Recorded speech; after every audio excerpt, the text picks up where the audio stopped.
Oh, It just turned around. yeah, Yeah. turned left. Yeah. I could make that one, but now I will share. It was him now, because I got married to him. He didn't burn.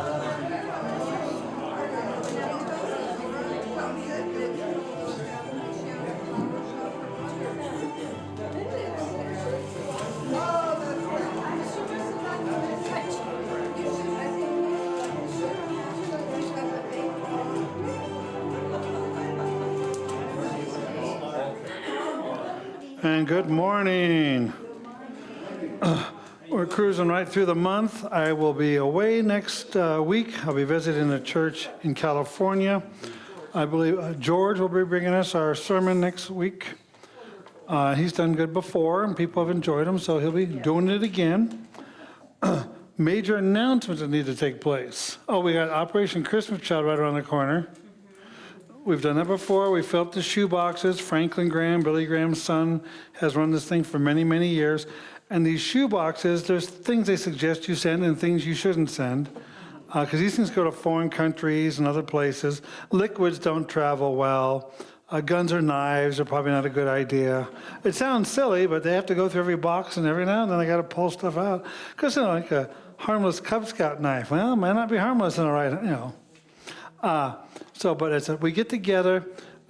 Some people do multiple boxes, but whatever your funds may be, do a box.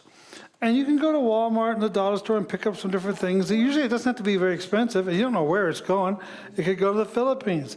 It could go to Eastern Europe somewhere. I think our last batch was in Costa Rica or someplace. Do you need food or clothes? No, it's mostly just a shoebox for Christmas. So it might be the only Christmas some of these kids get. So it's mostly, and you pick an age group, boys 5 to 7, girls 5 to 7. And like I said, we've thrown in little soccer balls and little superhero guys or Hot Wheels. Goes to age 14. Yeah, 14 is the max. No food. Yeah, That's one of the no-nos.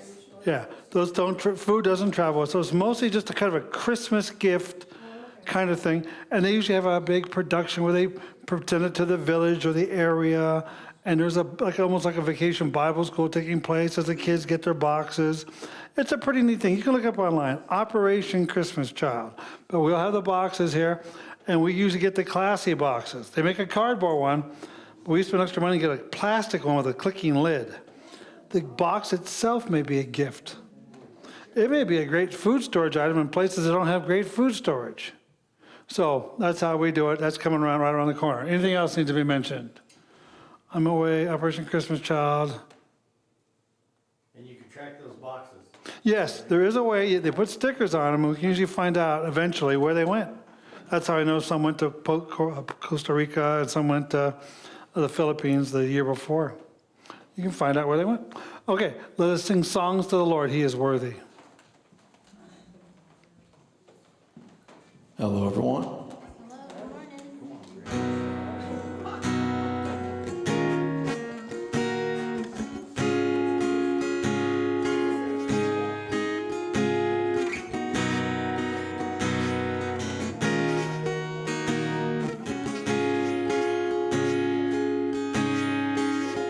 You give life, you are love, you bring light to the darkness, you give hope, you restore every heart that is broken.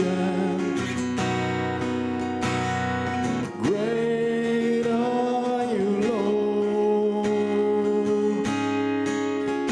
It's your breath and our lungs, so we pour out our praise, pour out our praise. It's your breath and our lungs, so we pour out our praise to you only.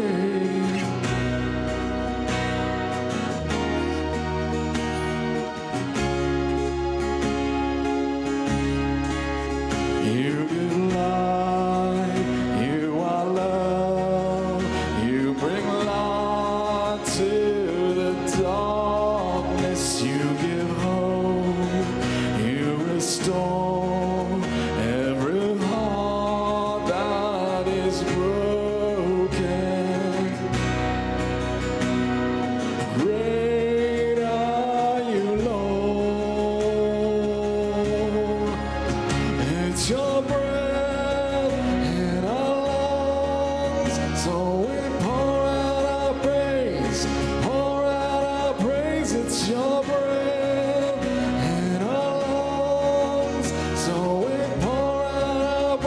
praise to you only.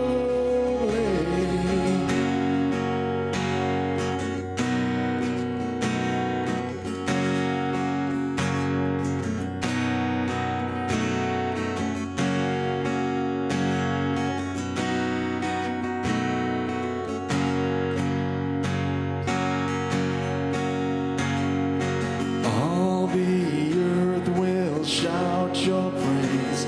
Our hearts will cry, these bones will sing. Great are you, Lord. All the earth will shout your praise. Our hearts will cry, these bones will sing. Great are you, Lord. All the earth will shout your praise. Our hearts will cry, these bones will sing. Great are you, Lord. It's your breath in our lungs, so we pour out our praise. Pour out our praise. It's your breath in our lungs, so we pour out our praise to you only. It's your breath in our lungs, so we pour out our praise. Pour out our praise. It's your breath in our lungs, so we pour out our praise to you only.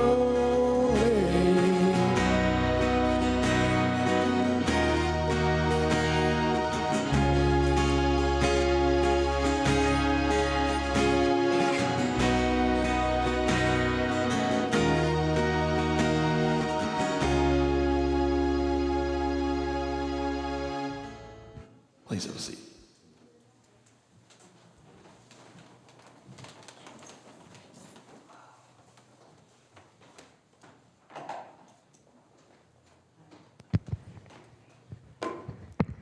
Morning, everybody. Just this beautiful fall week, I'm looking forward to it. It's supposed to be great temperatures. So grateful for that summer is leaving us and winter's coming, hopefully not too soon. As I'm rejoicing and thinking about that, Psalms 100 came to mind. Shout for joy to the earth. Shout for joy to the Lord, all the earth. Worship the Lord with gladness. Come before him with joyful songs. Know that the Lord is God. It is he who made us, and we are his. We are his people and the sheep of his pasture. Enter into his gates with thanksgiving and in his courts with praise.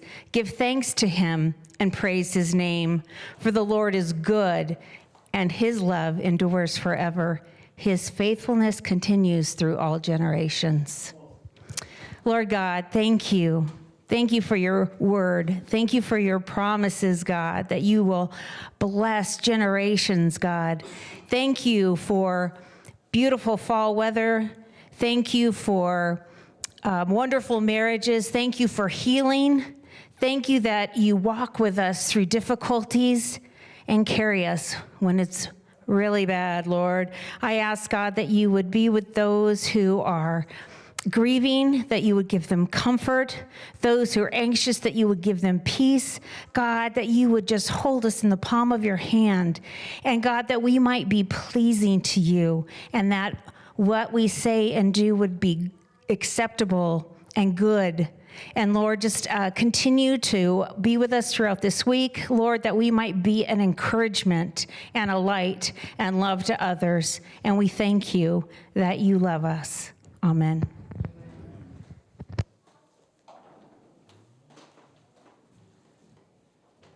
If you're able, please stand and sing with us.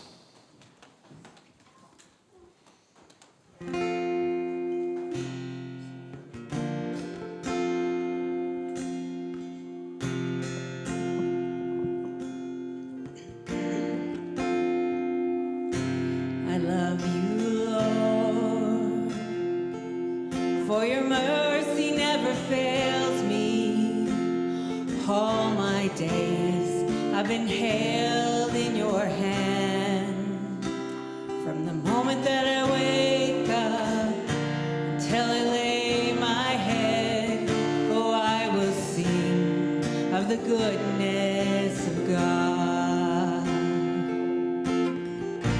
'Cause all my life you have been faithful,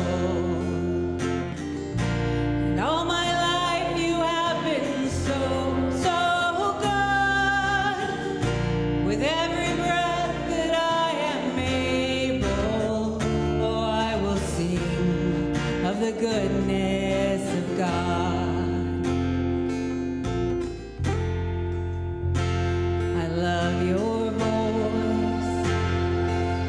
You have led me through the fire in darkest night. You are close like no other. Known you as a father, I've known you as a friend, and I have lived in the goodness of God. 'Cause all my life you have been faithful. And all my life you have been so, so good. With every breath that I am able, oh, I will sing of the goodness of God. Your goodness is running after, it's running after me. Your goodness is running after, it's running after me.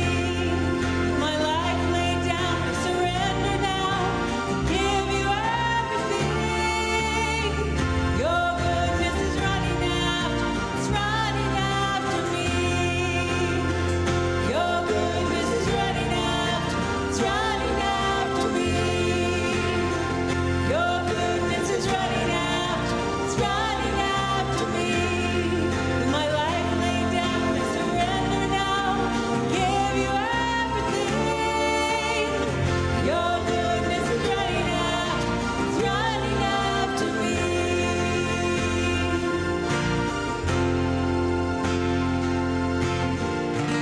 And all my life you have been faithful. And all my life you have been so, so good. With every breath that I am able, oh, I'm gonna sing of the goodness of God. I'm gonna sing of the goodness of God. I will sing of the goodness of God.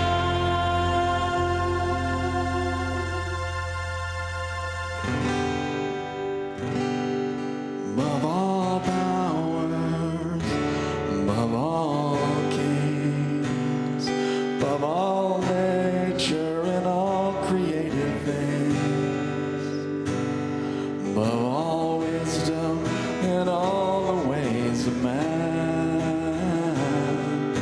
you were here before the world began. Above all kingdoms, above all thrones, above all wonders the world has ever known, above all wealth and treasures on the earth, there's no way to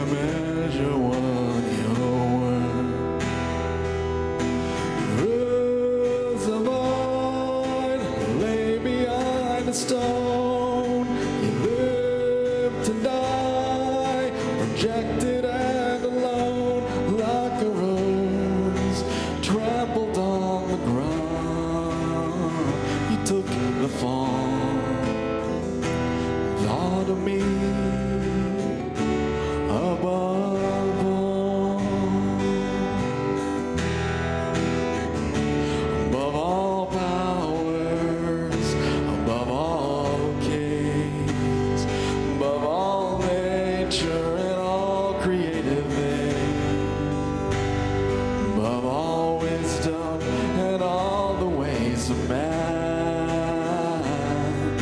You were here before the world began, above all kingdoms, above all thrones, above all wonders the world has ever known, above all wealth and treasures of the earth. There's no way to measure what you're worth. Crucified, lay behind a stone. He lived and died, rejected and alone, like a rose trampled on the ground. You took the fall, thought of me above all, like a rose trampled on the ground. You took the fall, thought of me above all. Please have a seat.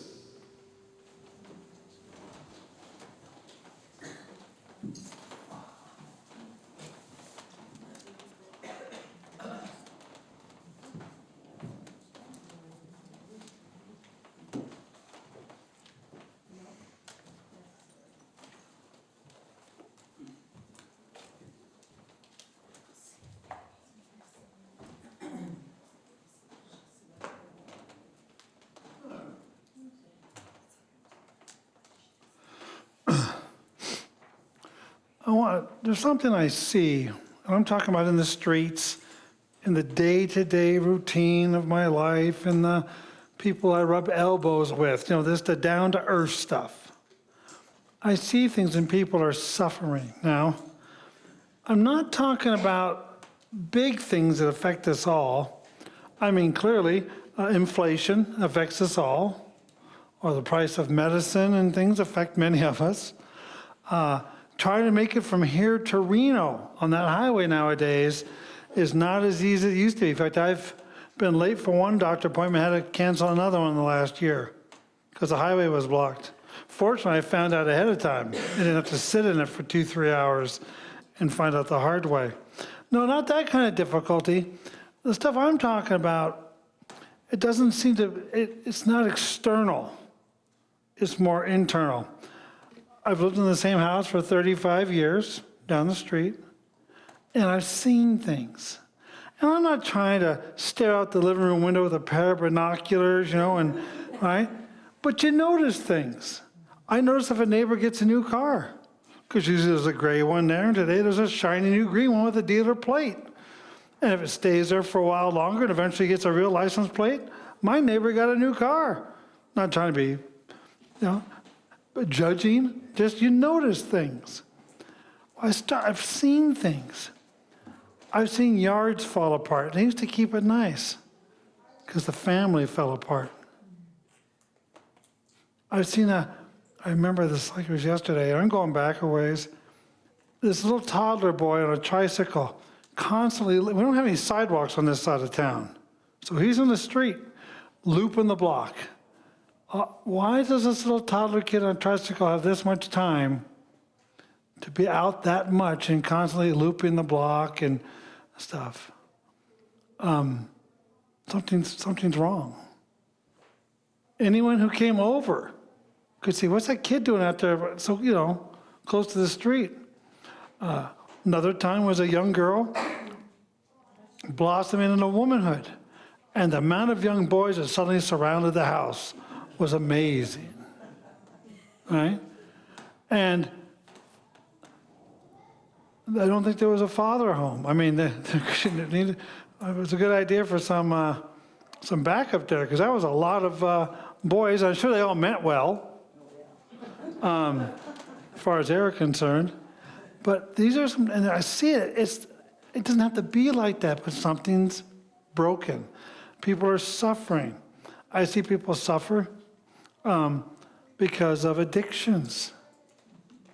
It takes a toll on them and families. And even, I work with people who are functional alcoholics. They drank themselves to sleep every night and they made it to work the next day. And they did it for decades. They didn't get a DUI. Eventually, one guy started wearing an ankle bracelet. It caught up with him eventually.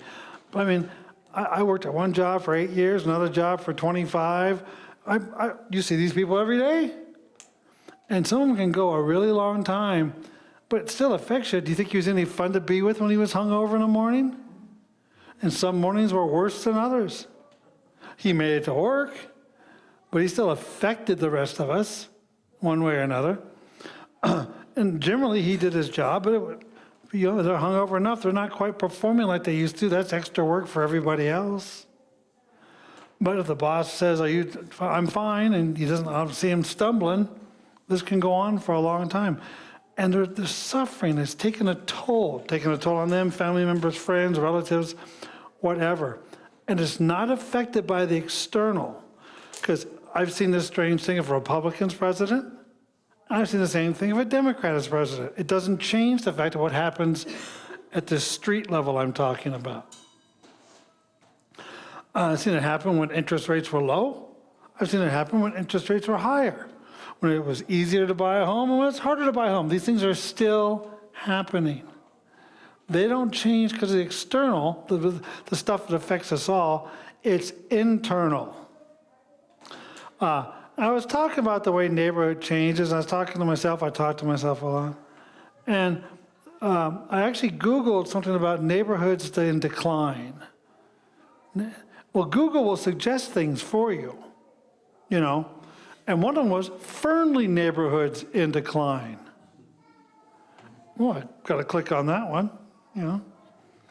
It said this: economic shifts in housing markets fluctuations have contributed to the neighborhood problems in and around Fernley. This is Google telling me this. Nevada. Rather than a single cause, the city's rapid growth has put a strain on infrastructure. And it goes back to 2008 housing crisis exacerbated issues in some areas.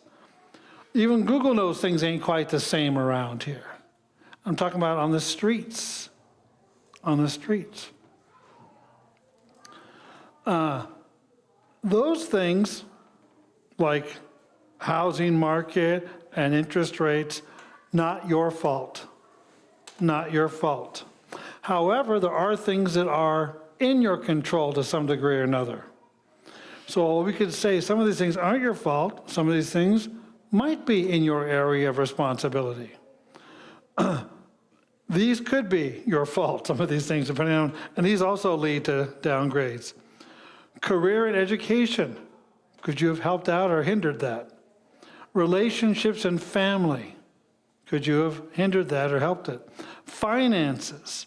Relocation, it mentions, is a big cause of disturbance when you try to move other places. And it says self and lifestyle. It's talking about health. Health. Taking care of yourself. And I know some folks, you know, that one doesn't come up as much because, I mean, you know, you can pinch an inch or 2 inches, life goes on. I mean, there are extremes to avoid, you know, depending on your health. If there's something you could have done and didn't do and it's getting hard to walk upstairs, you know, you need to think about that. Could you have done better? Could you, the time I had my heart attack, could I have laid off the cheeseburgers a bit, you know? Maybe so. And I had weighed up to 300 pounds. Could that have had something to do with it? People don't believe me. But I walked past, Bob was with me. We're at Walmart. I walked past a guy I worked with for 15 years. He didn't recognize me. And when I said, how's it going? He's like, fine. I said, what have you been doing? He goes, do I know you? I said, yeah, I worked with you for 15 years. He said, you worked with me? Bob was right there. I said, I taught you how to drive. I was a trainer on safety and stuff. He went, Mike? And then he screamed in the bread aisle or wherever we were, are you okay? He thought I had some debilitating, shrinking disease of some kind or another. Really happened just like that. Are there things you can do in these areas? And the answer on some of them is yes, and other ones no. But in this life, there are things that are in your area of responsibility, and could you have made a better choice? There's nothing wrong with looking back at your life and thinking, I wonder what happened if I'd have gone right instead of left. Now, dwelling on it's not going to do you much good, because you can't go to the past. But we also have rules about learning from the past. So you do need to think about it a bit. Maybe I should have gone left instead of right. Maybe I should have chose A instead of B. Maybe when everyone told me he wasn't the perfect spouse for me, maybe I should have listened. You know, there are these things that happen during the course of life.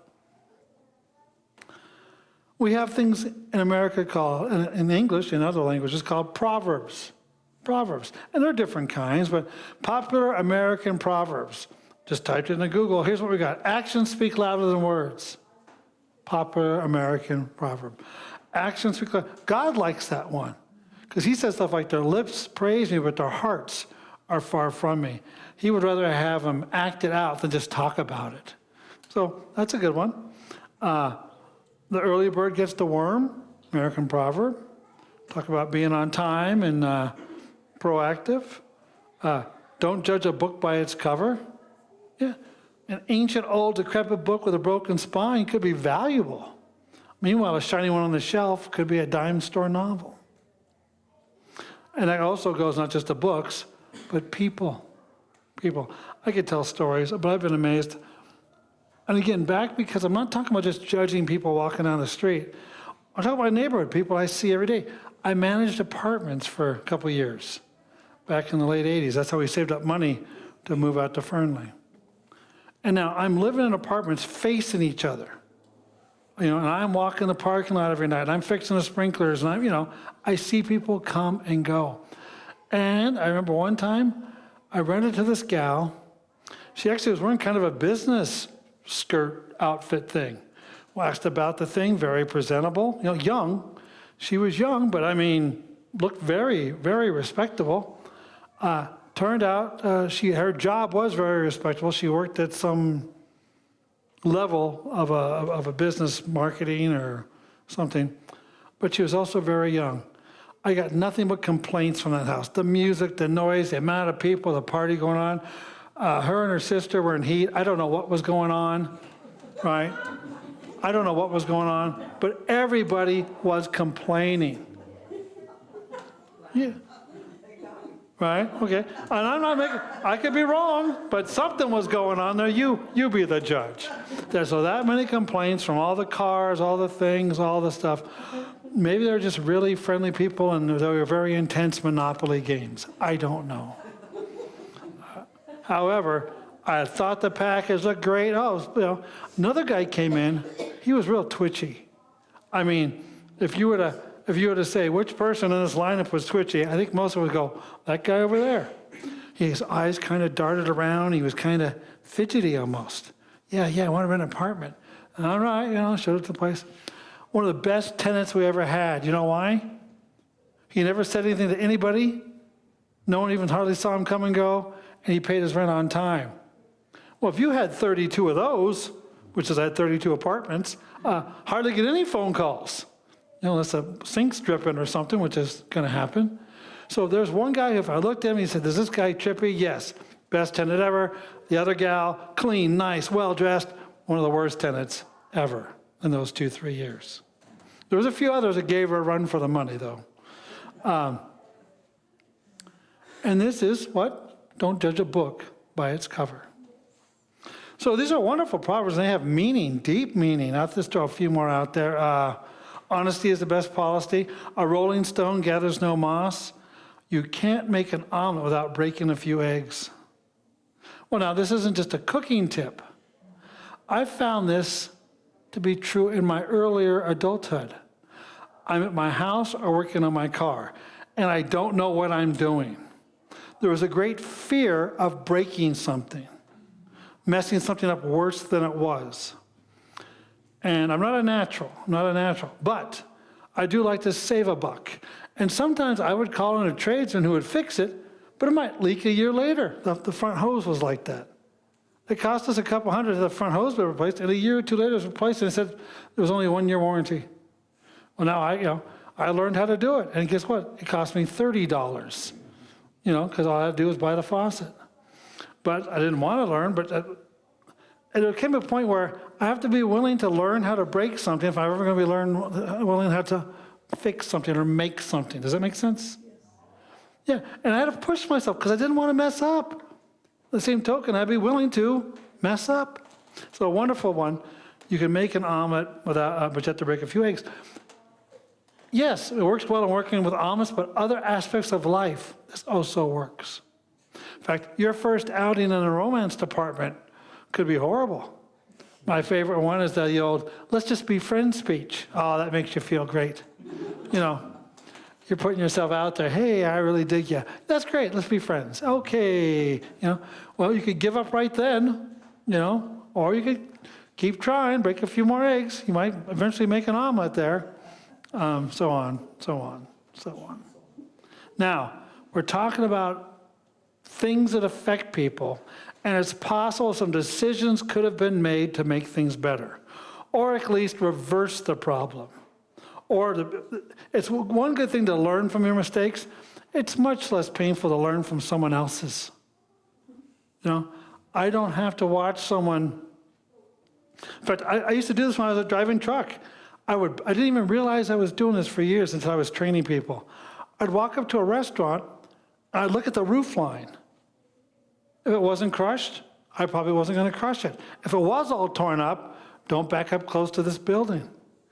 I talked about this years ago, and I drove over to the Silverado. They have a dock that goes down backwards behind the casino. And right in front of it, we have to kind of line up, is a red pole. And sometimes they paint it, I think there's 3 poles, but one is really in line with your trajectory. And I went over and took a picture of it all chipped up. Now, they repaint it from time to time. It might be in better shape now. But you know that pole gets in the way by other people's damaging it. And you can learn from that. Whatever I do, I'm going to watch out for that pole today because everybody else has managed to forget about it or hit it. You were there that one time I talked about back doors. I could tell what back door to deliver just by the grease tracks of the tires rubbing the concrete. I went right over to Starbucks and took a picture of all the back doors. Put it up on the screen. Which one's the restaurant? Here's the one with the darkest thing. Yes, I'm learning from other people. There's grease and tires, the rubber tires turning on the sidewalk, getting in the doors, getting out of the doors. Combination of all the above. You can learn from these things. And that one, if you don't know, think of it, this is just delivery stuff. I know I need to deliver that restaurant. It's in a strip mall. I go around back. Every door looks the same. It might be numbered, but my invoice says Happy Omelet or something on it. Which one's Happy Omelet? You can't drive around in circles on some of these things. Some of them only have, so you have to walk all the way to the end of the strip mall, however long it is, back up the other side, and try to ask them to open the back door or figure out what number it is, or, you know. So those little tricks can save you. Well, there's things in life that can save you hardship, heartache, and difficulty. And I think some of these proverbs are them. Look what the Bible says about wisdom. James chapter 1, verse 5. If any of you lacks wisdom, you should ask God, who gives generously to all without finding fault, and it will be given to you. He's actually saying that wisdom's helpful. God's willing to help deal it out. He's willing to help you. He's not even going to judge, oh, you silly person, how dare you ask? No, it's a great thing you ask. I want to help you. And it will be given to you. If any of you lack wisdom, you should ask God. God has taught us many bits and pieces of wisdom. There's wisdom literature, Book of Ecclesiastes, Proverbs. And from that is great wisdom. So looking at, I've just collected a whole bunch of Proverbs from the book of Proverbs. Now the first 9-10 chapters is a father talking to his son about the need for wisdom. Go get it, go find it, pay top dollar for it, whatever you got to do. Don't go over here looking for it, don't go over there. You're not going to find, you need to find wisdom and hold on to it. And this goes on for several chapters. But then you go into these little pithy sayings. Now the biblical Proverbs are slightly different than what we read because they usually have 2 parts. And either the second part reiterates the first part with different words, or it highlights or builds on the first part. But it's a proverb, much like the ones we read. It's got wisdom and applies to all sorts of things. Proverbs 22, verse 7. The rich rule over the poor, and the borrower is a slave to the lender. Let's talk about finances. Borrowers, lenders. rich, poor, money matters. And it says a borrower is a slave to the lender. Well, now, in this lifetime, you will have to take out a loan. I mean, if you're trying to open up a business generally, used to be you certainly had to take out a loan to buy a house. And now with the price of cars being what they are, you may have to take out, some very serious long loans to buy some of the newer cars. Used to be car loans were 3 years, 5 on the max. 7-year loans, 8. I mean, this is getting higher and higher and higher just to try to get you to get this car and pay for it. And depending on how much debt you have, how much that bill is, it likens it unto slavery. You are in chains. You are bound to it.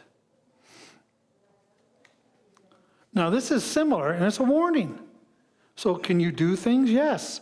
You could sell it for a little less when you go to buy the car, something more affordable. You could save up longer, so you have a bigger down and get the payment. There's things you could do to make this more doable. Not everyone can do all of it at the same time, but there is a wisdom there. And look what it says in Proverbs 26, verse 27. Whoever digs a pit will fall into it. If someone rolls a stone, it will roll back on them. Now, this isn't just talking about trying to work in the yard and build a wall. No. If you're working around a deep pit and a hole and keep digging and saying, inevitably you're going to fall in. Now, this doesn't always have to happen all the time, but I've known some ministers who at the gravesite fell in. One in town told me a story. They lost their footing and fell right in the hole. I think the coffin was in. I think they landed on top of the coffin. I'm not sure. You could ask him. I won't tell you who, but he's open. Anyway, I got my own horror stories between weddings and funerals. Called a couple by the wrong name right in the middle of a funeral one time. Wedding. Called a couple right with the wrong name right in the middle of a wedding. I tried to keep recovering, keep going, but the semi-inebriated wedding party started laughing and calling the couple by the wrong name, and this went on for some time. Yeah, just reminded me what a buffoon I am. Now here, whoever digs a pit will fall into it. Roll a stone, it's going to roll back on you. Yeah, depending on how big the pit is, depending on how big the stone is, how much you're trying to roll it, the problem gets worse and worse. You can try to roll a big stone up a hill, but if you run out of gas, it's coming after you. Well, again, this is also likened unto that debt that runs away. It gets bigger and bigger. It's going to come and get you. It can hurt you. What can you learn from that? Be on guard.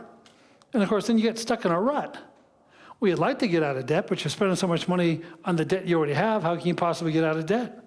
And then if something breaks, we don't have any money because you're paying off the debt. Now you got to charge. And it just keeps, the hole just keeps getting deeper and deeper. Wisdom. King Solomon, King David's son, is going to become king. There's going to be this inaugural service and all these things. God asks him, ask me what you want. Solomon says, well, give your servant a discerning heart to govern your people and to distinguish between right and wrong. That's what he asked for. Wisdom. You know, the serenity prayer, AA used, I used to have it on the wall over there. You know, face the things I cannot accept the things I can, and change, and the wisdom to know the difference. Change what I can accept what I cannot change, and the wisdom to know the difference. He wants the wisdom on how to rule people and know to do what is right and avoid wrong. 2 verses later, verse 11, God says, so God said to him, since you have asked for this, and not long life or wealth for yourself, nor have you asked for the death of your enemies, but for discernment in administering justice, I will do what you have asked. Think about it. He sums up what they would have asked for. Many people would have asked for one of those other things. He asked for the best possible thing, wisdom. And think about it. A long life may not be the best thing. Didn't work out great for Hezekiah, if you know the story. But it affects you, but it may not affect everybody. Clearly, wealth for yourself affects you, maybe your loved ones, some friends, and but it doesn't affect everybody. But he's king. Knowing what to do right and wrong affects everybody. He's asking for the best possible thing, and God, in verse 12, goes on to say something like, I will do what you have asked. Proverbs chapter 11, verse 4. Wealth is worthless in the day of wrath, but righteousness delivers from death. Wealth is worthless in the day of wrath. Of course, clearly on Judgment Day, you're standing before God. Oh, those sins, yeah, oh, that, yeah, I didn't know you knew about that. Hey, I'll make an offering. What can I donate to the cause? Not going to help. God not going to be impressed with your finances, your bankroll, your portfolio, anything else. Not going to be impressed. And oddly enough, for those of us who watch a bit of sci-fi, as I tend to do often, there's many end-of-the-world type scenarios. And it could be the EM pulse, it could be the zombie apocalypse, it could be the Last of Us plant virus turning everyone into plant zombies, kind of same, kind of different. And on and on and on. And the world has been blown to smithereens. And in all those movies, the same thing happens. Namely, society falls apart, tribalism takes place, looting, rampaging, whatever, survival is fittest. Some of the biggest commodities are food and bullets. Are going to do you a lot more good during those times than no matter how much cash or gold. Those are the ones in those movies. Now, it may not work like that, but a lot of people who write these things certainly think it works like that. It changes things. It changes things.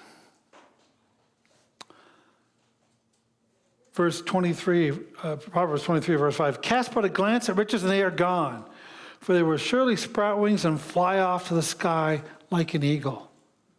Riches can disappear like that, just fly away instantly. Riches, you got some resources, and they can disappear that quick. I wish people at home could see how many people are nodding in the audience today. Yes, it can take off. And you don't have to take my word for it. I see videos that pop up about what happened to this company, what happened to this person, what happened to this person, what happened to this famous actor. All the money's gone, the movies aren't there, and they're on Skid Row or someplace.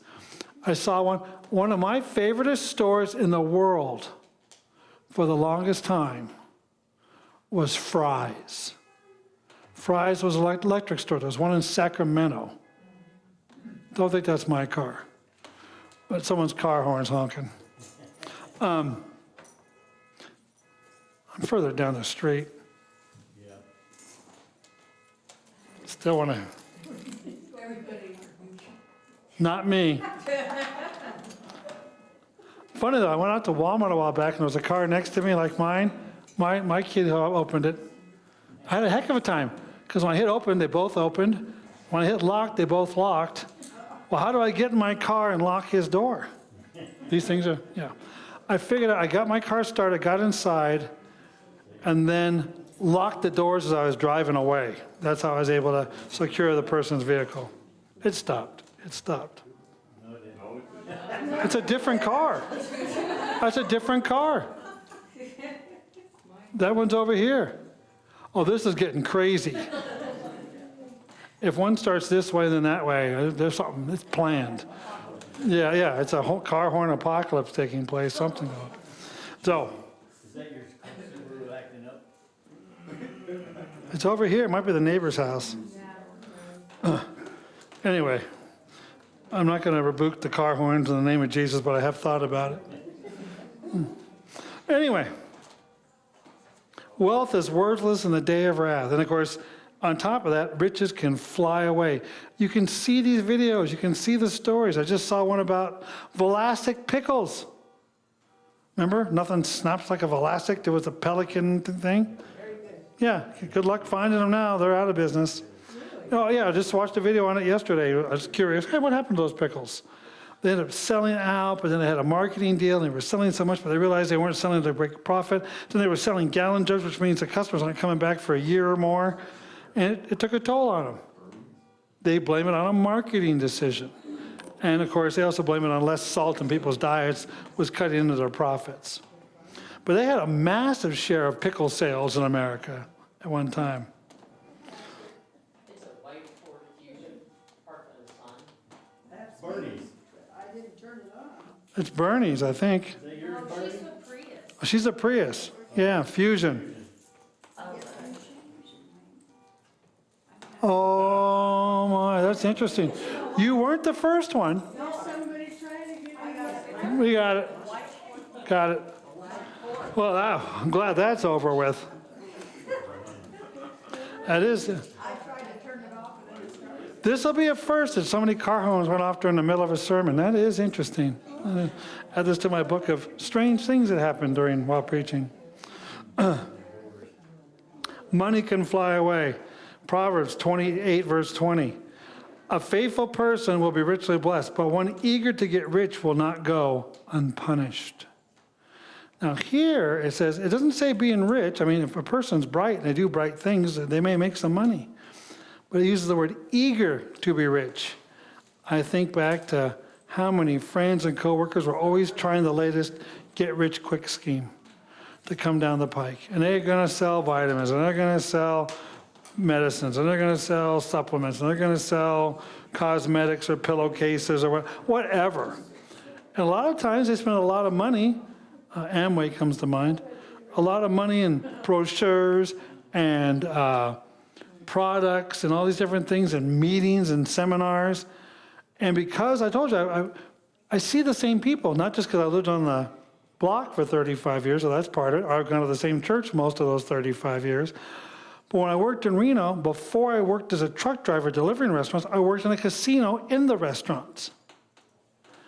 And so I would see people from years ago. I could even see people over the course of time.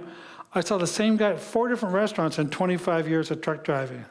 Oh, you're working here now. We just pick up where we left off in the last conversation at the last restaurant. I'd see the same people over and over again. Some of those people were the get-rich-quick guys. Guess what? It didn't work because they're still working in a restaurant. They didn't break out on their own. They didn't retire early and move to the Caymans.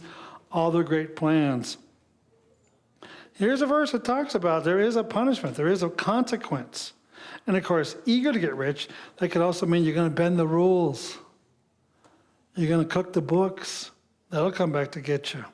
You're going to give the employees the minimum possible dollar and keep it that way. That can come back to get you. More ways than one. Here's a fun one. The Bible says a lot about finances, about making good decisions with money. It makes multiple references to the book. Multiple verses about these riches. Do you wonder why? Maybe because it's a big issue? It's a big deal? And I'm thinking, there's a thing people do. Proverbs has 31 chapters. Some people like to read a book of Proverbs every day. One chapter of Proverbs every day. Chapter a day. And you're going to be reminded of something in chapter 1 or 7 that you might be reminded again later in chapter 19. But humans need to be reminded. We forget things. I forget things. People tell me I have a good memory, and I still forget things. I know I went to buy a tool, and I went to go put it away, and there was already one there. I had bought it already and just forgot it. It came in real quick. I threw it in the garage and never used it. Then I bought another one because I still thought I didn't have it. Now I have 2 shiny ones. Don't know if what next in life? Forget I have a garage, Boy, I wish I had some tools. No, we need to be reminded. Well, this one comes up quite a bit. And it's kind of the enemy of wisdom. Foolishness, but it comes through pride. To be proud. In a bad sense of the word. I always remember this quote, Henry Ward Beecher. A proud man is seldom a grateful man, for he never gets as much as he thinks he deserves. And when I think of, have I ever met that guy? Oh, yes, I have. Have I ever had people say such proud things? Indeed, working at the same place for 25 years, you can see some repeats. In 25 years, I don't know how many bosses I had. We were going through one a year for a while there. And some of them, well, things are going to change now that I'm here. And then someone will say, well, we did that last year. No, it's going to be different now. I know what I'm doing. That guy was an idiot. And a year later, he's gone, and here comes the next one, you know. Not so sure you had it all figured out there, champ. Seeing how, you know. I've even seen people try to take over restaurants. And that was a side effect of delivering 15, 20 restaurants a day. Some chains, some big ones, some little mom and pop places, some little corner ones. To see the small businessmen try to get going and fail. It's sad. I mean, I'd see it. Sometimes I could tell it was going to happen because they're asking questions that people who know restaurants don't ask. You know, or they're, oh, it's going to be different. I know what I'm doing. I used to manage an accounting department. Well, that's great. That doesn't mean you have great taste buds. And if you do, that doesn't mean, even though you think it tastes great, doesn't mean everyone else is going to think great. And on top of being a great accountant, that doesn't mean you're any good with people. Managing people. And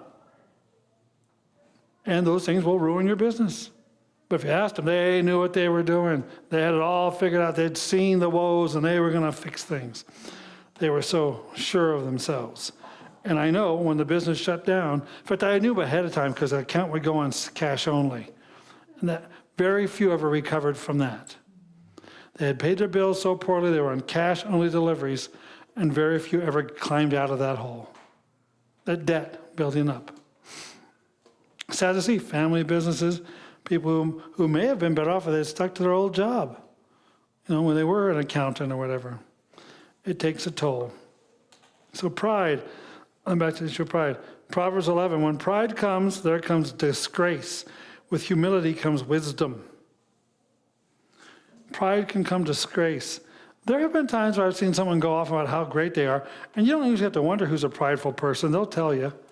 And you can tell they think they're doing great, but everyone around the room's starting to kind of look at each other and, you know, it's good. You might think you're fantastic, but I'm not so sure you've convinced the other people within earshot.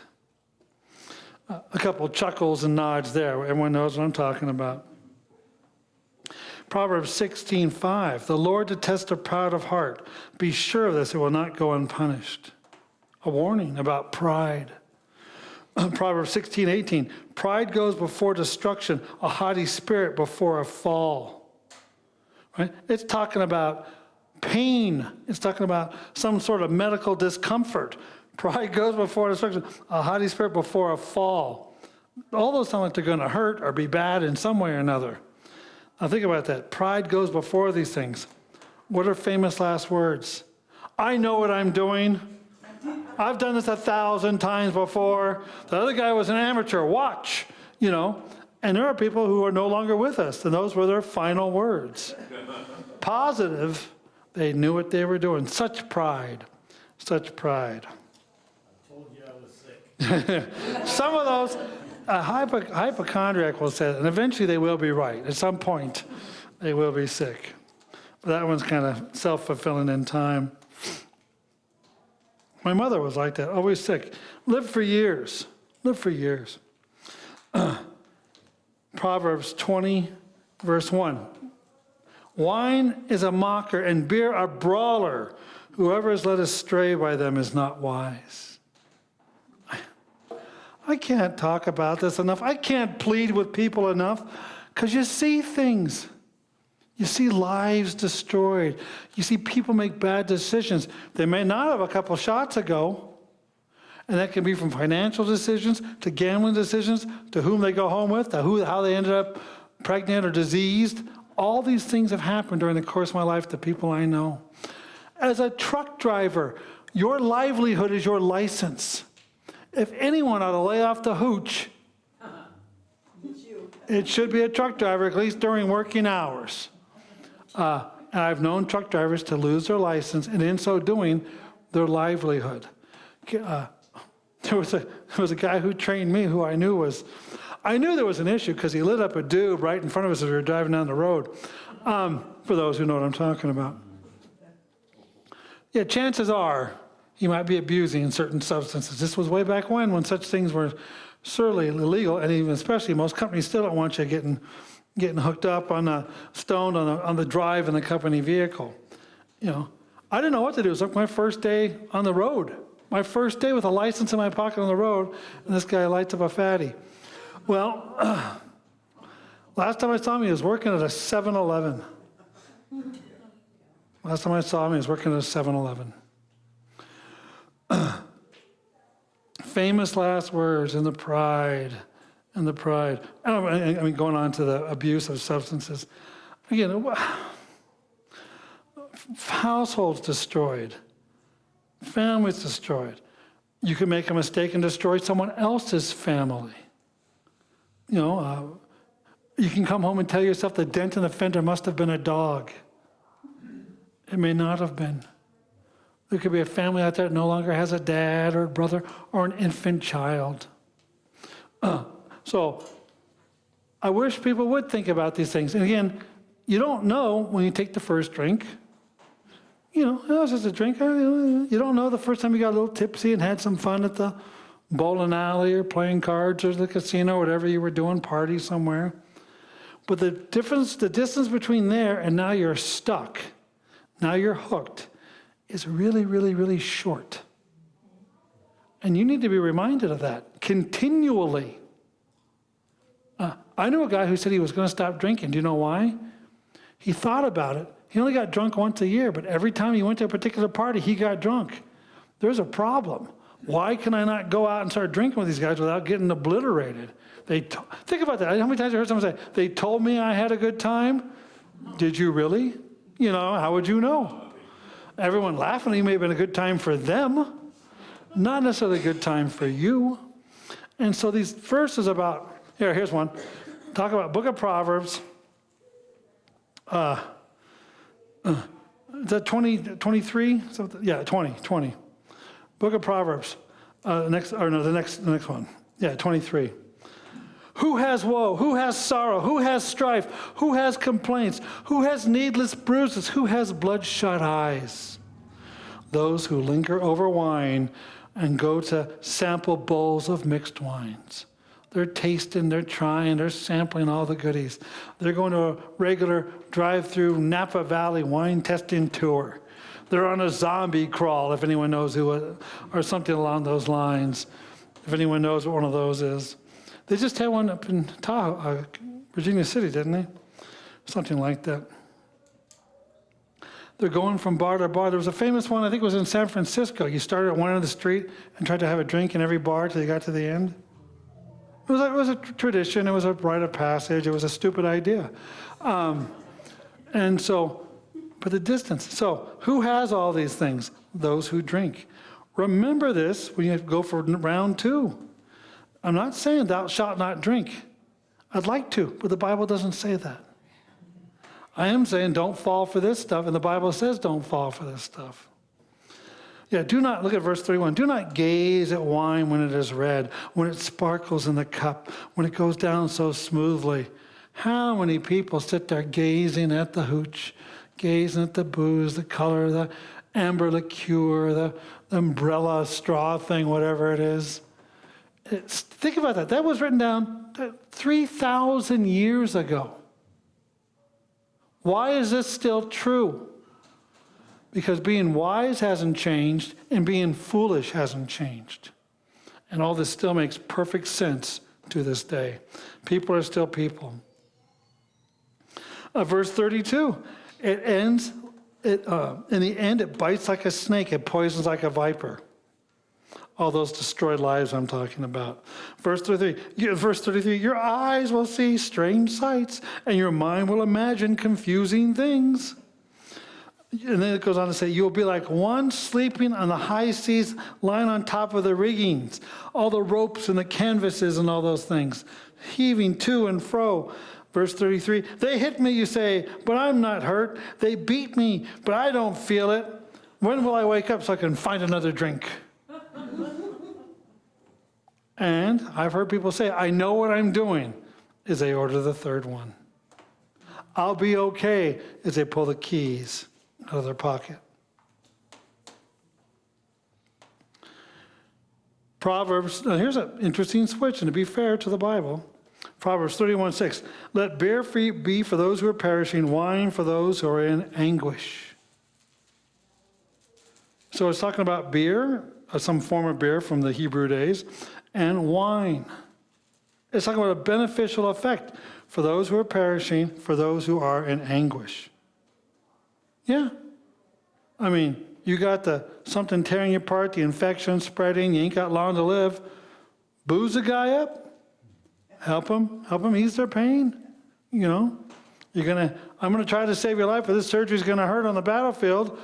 Drink, bartender, yeah, I can get it. There is a medicinal purpose to it. So alcohol in itself isn't evil. In this case, it's good. Why, it's good as a disinfectant. It's not evil. In fact, if you ever read, G.K. Chesterton has a whole thing about drinking wine. But he says people do it the wrong way. They drink when they're lonely. They drink when they're sad. They drink, and all these different things would just make it worse.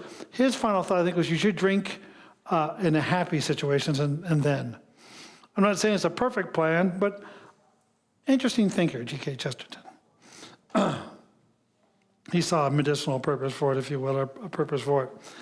In our New Testament, 1 Timothy 5, Paul instructing Timothy, stop drinking only water and use a little wine because of your stomach and your frequent illnesses. Clearly, if the water's not that great, you put some wine in there, the alcohol gets going, you killed off the microbes and the cucarachas and the other things in there, right? I realize cucaracha, but you know what I'm saying. You're killing off the insects, the bugs, the bacterias. It's a good idea. Again, depending on how much you're drinking, how often you do it, where you're at when it happens. And he's had both stomach and frequent illnesses. It was medicinal, so it's not ultimately evil. Here's a fun one, Proverbs 16:28. A perverse person stirs up conflict, and a gossip separates close friends. A perverse person stirs up conflict, and a gossip separates close friends. Gossip can destroy things, and there's several verses on gossip and things like that. Sometimes it's just fun. Sometimes it's out to get somebody. Sometimes it's just, did you hear about so-and-so? Well, so-and-so just got promoted. That's not necessarily gossip. You're speaking well of them. You're happy for them, Or, did you hear so-and-so end up in jail again? You're not exactly happy for them. You're kind of making fun of them. So-and-so was late for work today. Well, you might just be trying to make yourself feel good about yourself because you were late last week. I had that happen. I was late one day, and like the next 3 days in a row, a guy's like, oh, you decided to make it today. Oh, you showed up. Every morning I saw him. He was the latest person in the batch. But somehow reminded me of my one time, somehow justified his existence. I don't know. Anyway, gossip, slander, all sorts of reasons to do it. Generally, if you're talking good about someone and they turn the corner, they're going to be happy to hear you're talking good about them. If you're talking about someone bad and turn the corner, you could have just destroyed a friendship. It talks about wrath, anger. There's all sorts of Proverbs. Proverbs 12:16, Proverbs 14:29, Proverbs 15:1, 15:18, 16:32, and I'd even write them all down. I'll just rattle them off. Fools show their annoyance at once, but the prudent overlooks an insult. One's quick and hasty to react. The other one ponders things, takes a bit of time to process. Proverbs 14:29. Whoever is patient has great understanding, but he who is quick-tempered displays folly. I knew a guy that got mad at his car because a wrench slipped, and so he kicked at it and broke his grill. I know a guy who someone said something bad to him, he retorted right back to him and almost lost his job because the boss doesn't want you to talk to customers like that. Though the guy started it. Though the guy did start and say something snooty. Wasn't up to him to say something snooty or mean back. Pace yourself. Verse 15, chapter 15, verse 18. A hot-tempered person stirs up conflict, but the one who is patient calms a quarrel. Many times in my life, my temper gets going and someone will say, calm down, let's think about that. It actually helps. Because as my brain was getting to go and I felt being calm was not on the list, wasn't even a thought. And sometimes a calm word to you, someone starts off with, I'm sorry this happened, let's figure this out.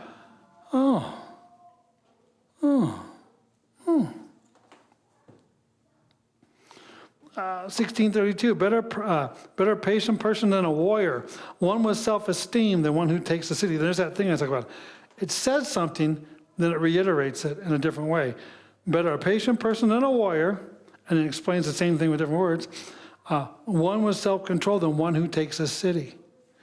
Yeah, you could be diplomatic. You could open up trade agreements. You could open up some sort of bartering with another city or town. Or you could just charge in there and take it over. One's going to have less bullet holes or cannon things or dead people in the streets. How much city are you taking over when all the smoke is cleared out and the fires have died down? Much less than you would have. So it's a good proverb. Applies to many things. Here's a fun one. This is talked about a lot. We don't hear about it as much. It talks about the sluggard, a lazy person, someone who is slothful. Many passages talk about a lazy person. It says, Proverbs 13, verse 4, a sluggard's appetite is never filled, but the desires of the diligent are fully satisfied. The guy worked towards his goal, got what he wanted. The sluggard goes, I just wish I could do that, or maybe I can do that, or maybe I can do that. And it's never, in fact, there's a car show I watch, and I found it motivating. Now, the guy who works on cars I don't even particularly care for. It's not old muscle cars. It's not, anything I'm planning to drive. He's got mini pickup trucks and some other things. But at the end of every show, he says something along the lines in his own unique vernacular. If you don't get off your seat, your project will never get done. He says it in his own way, but you know what he means. And the reality is, yeah, if you never get off it, you can talk about fixing up your car, getting to it all day long. But if you never get out there, it ain't ever going to happen. And that's why. And Vice Grip's been adding something like that to the end of his. Have you noticed? I forget what Derek says, for those who are even familiar with the strange YouTube channels I watch. Mechanics and things. In fact, I would encourage a young person, watch YouTube videos on topics you want to learn about. You can learn from their mistakes. You can learn how to fix things. You can see things long before you ever get to it. The awning outside, there's 2 blue and white striped awnings. I was going to hook them up, but I watched a video or two. And out of one video, a guy said this: before you do anything, open up this plain brown box. He says the instructions don't say it, but you need this first. It was one of the main wheels the whole thing rolled on. And guess what? You put everything across the thing, you took out all the bits and pieces and the bars and the canvas. It's just a plain brown box this big. Nothing in the instructions tells you to go there. That guy saves you hours. Once you realize this ain't working right, it doesn't roll out very good, and you find this extra roller on the ground in the box you haven't opened, that one piece of information can be a game changer. Young people, watch the right stuff on YouTube, and you will be a better person for it. Don't be lazy. The way of the sluggard is blocked by thorns, but the path of the upright is a highway. Yeah, the upright people find ways and remove obstacles out of the way. The sluggard's not going to deal with the weeds. It's too hot, too cold. They'll just come back next year. And who's going to have a harder time when it comes to weeds? The person who didn't do anything about them. Proverbs 20, verse 13. Do not love sleep or you will grow poor. Stay awake and you will have food to spare. Talk about some guy just laying around in bed, and from it comes poverty. What kind of makes me chuckle? Proverbs 26, verse 14 and 15. Verse 14. As a door turns on its hinges, so a sluggard turns on his bed. And a hinge folding back and forth. I think of a rusty hinge. Creak back the other way. In fact, I've talked to people sometimes. Well, I'm working part-time. Have you thought about, but money's so difficult, times are so hard. I get that. Have you considered working full-time? Well, they may or may not know. Have you considered working another part-time job somewhere else? Well, and there's things you have to work through. I'm not saying the answer is easy, but there is a wisdom to follow. What's going to make things better? How do I clean up the path? How do I do something to make the situation better? The sluggard does nothing to make things better. Well, and all these things we talked about, finances and anger and pride and, borrowing, all sorts of heads nodded. Everybody knows what I was talking about. Don't think we left anyone in the dust. People understand. And as I'm talking to a group of some real good-looking church folk, some mature, well-seasoned veterans, as I look at you, the reality is if you haven't figured out money finances by now, you could still figure it out, but chances are not going to happen. I hope so. An old dog once in a while blows my mind and learns a new trick. Once in a while, but generally speaking, no new tricks. And same with some of the gossip stuff, and same with, if you haven't learned by now, but there is one I thought does affect a mature group of Christians. It's laziness.